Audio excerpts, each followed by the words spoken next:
Here are some of the craziest athletes ever.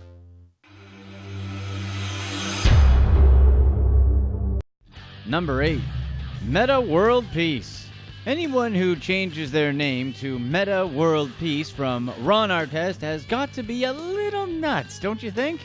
This is a guy who, after joining the Chicago Bulls as a rookie, applied for a second job at Circuit City because he really wanted the employee discount.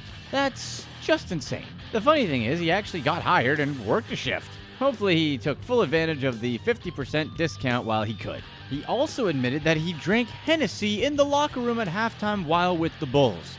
Wait, are we sure this isn't what J.R. Smith does at halftime too? Anyways, an even funnier story was that he got into producing R&B. So he asked his team at the time, the Indiana Pacers, if he could take a month off. Why? Well, he was tired from promoting an R&B album. Proving it does sometimes hurt to ask, the Pacers suspended him for 2 games for that dumb question. His most infamous moment was his role for starting the Malice at the Palace. This was when a fan threw a drink at him while he was laying on the scorer's table after he was called for a foul. So Artest went into the stands and started fighting the fans. Then there was that other time he showed up to do an interview with Jimmy Kimmel in his boxers. In a 2016 interview, Metta World Peace claimed he's no longer weird. So he said, quote, "I'm normal now. Call me Tim Duncan."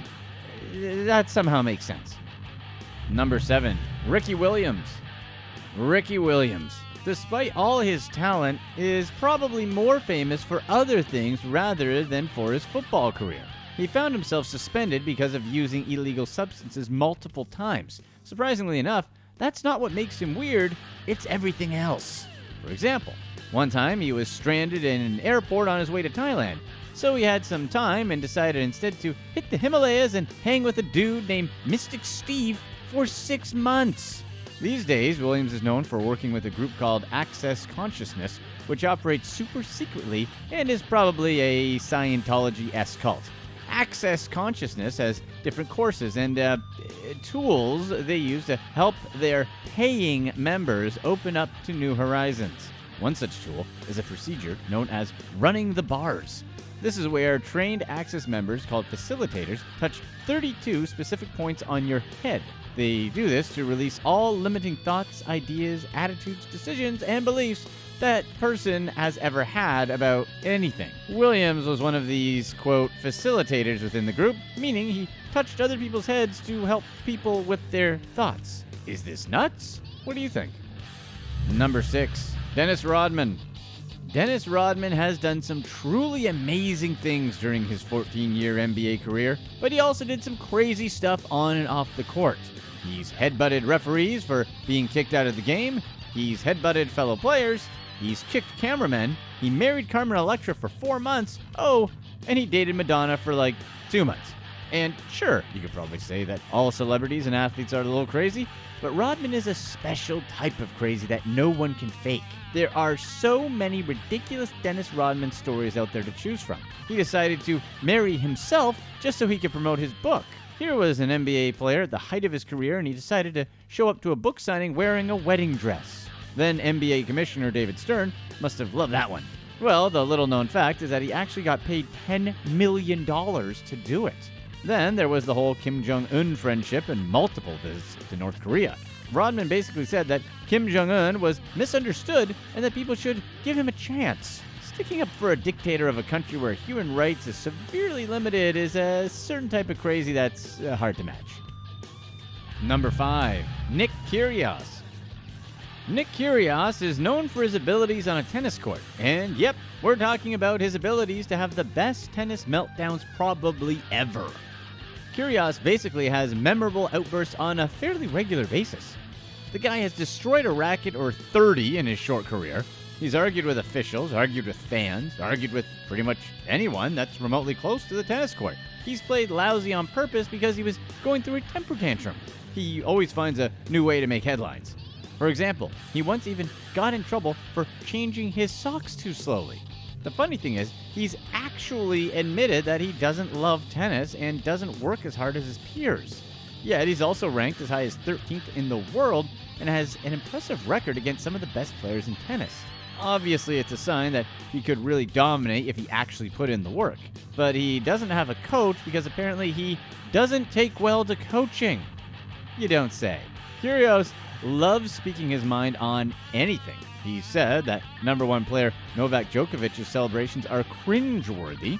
He's also said that number two Rafael Nadal has super salty double standards when it comes to losing. Then there was the time he admitted to aiming a ball right at Nadal in one of their matches.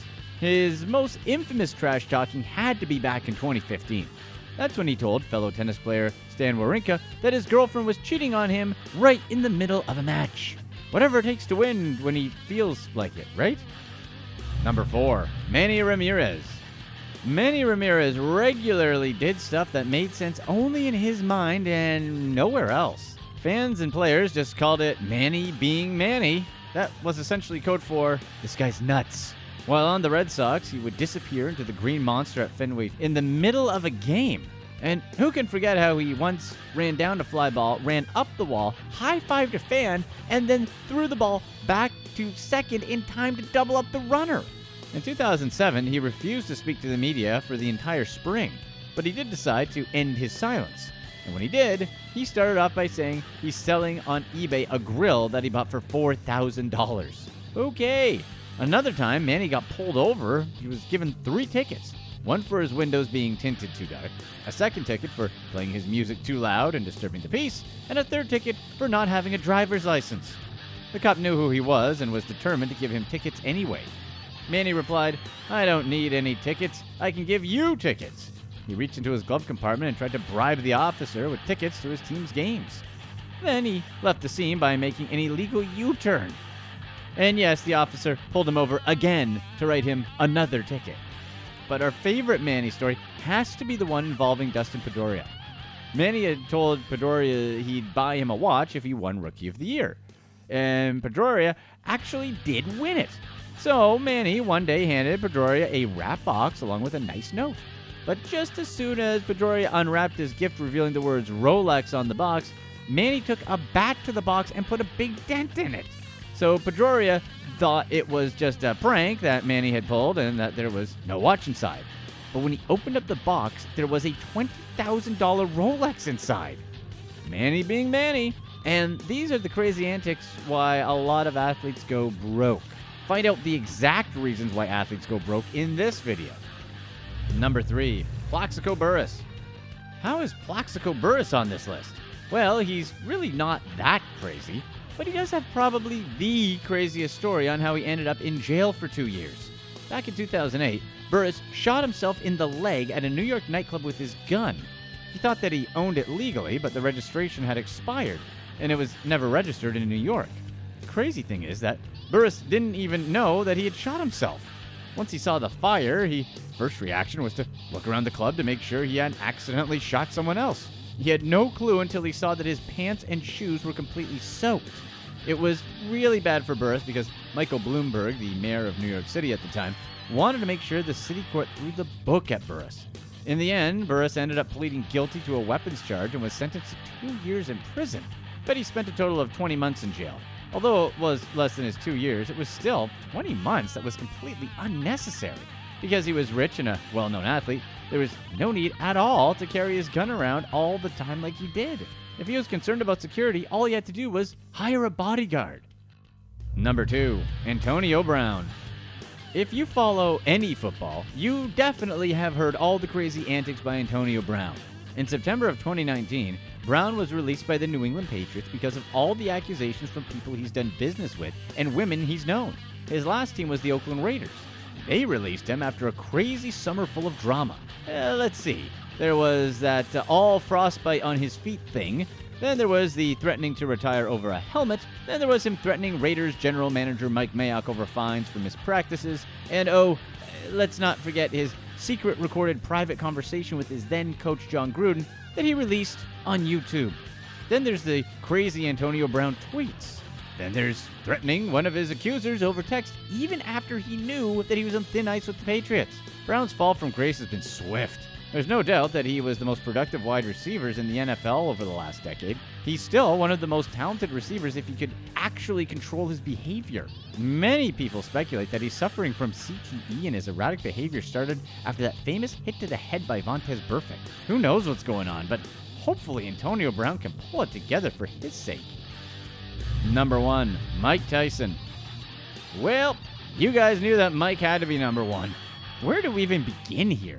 There's just so many stories. We've seen him bite off part of Evander Holyfield's ear. We also seen him have his own one-man Broadway show, all the while making and losing hundreds of millions of dollars. Then there's all the crazy quotes that he's had. Iron Mike has led probably the craziest life that we don't need to rehash in this video. But you know what? Is it just us, or does it seem like he's actually a really genuine good guy who just has crazy moments?